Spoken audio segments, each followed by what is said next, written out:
सुषमा अक्का, एकनाथभाई शिंदे यांच्या मुख्यमंत्री पदाची आपण काळजी अजिबात करू नका, कारण 2024 पर्यंत तेच मुख्यमंत्री राहणार आहेत. अहो, जेव्हा इर्षाळवाडीला दरड कोसळल्यानंतर कोसळणाऱ्या पावसामध्ये महाराष्ट्राचे मुख्यमंत्री 2 तास चालत घटनास्थळावरती पोहोचले, तेव्हा काय आपल्या डोळ्यावरती अंधारी आली होती का? कोविडच्या संकटामध्ये उंदीर जसा बिळात लपून राहतो तसं घरात बसून कारभार चालवणारे आमचे मुख्यमंत्री नाहीयेत. कितीही मोठं संकट असलं तरी संकटाच्या छाताडावरती पाय ठेवून लढणारे आमचे मुख्यमंत्री आहेत.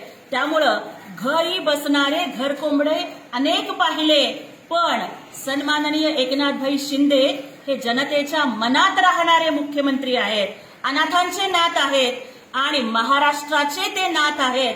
त्यामुळे सुषमा अक्का, तुमचं कसं झालंय की उद्धव ठाकरे असतील, आदित्य ठाकरे असतील किंवा तुम्ही असाल की संजय राऊत, जसं औरंग्याच्या सैनिकांना पाणी पिताना सुद्धा पाण्यामध्ये संताजी धनाजी दिसत होते, तसंच आपल्या कार्यकर्तृत्वामुळे स्वप्नात सुद्धा तुम्हाला एकनाथभाई शिंदे दिसतायत. ती भीती तुमच्या मनामध्ये बसलीये आणि आपण त्यांच्या मुख्यमंत्री पदावर बोलण्यापेक्षा ते आप्पासाहेब जाधव तुमच्याबद्दल काय म्हणतात, तुमचा जो भाऊ रत्नाकर जाधव, त्याला कशी काय कुंटणखान्याच्या मध्ये अटक झाली, तिथं का तुमचं नाव चर्चेत आलं, का बरं तिथं 10-12 वर्षाच्या मुलींना वेश्या व्यवसाय करायला प्रवृत्त केलं गेलं दबाव टाकून, याबद्दल तुम्ही कधी बोलणार आहात?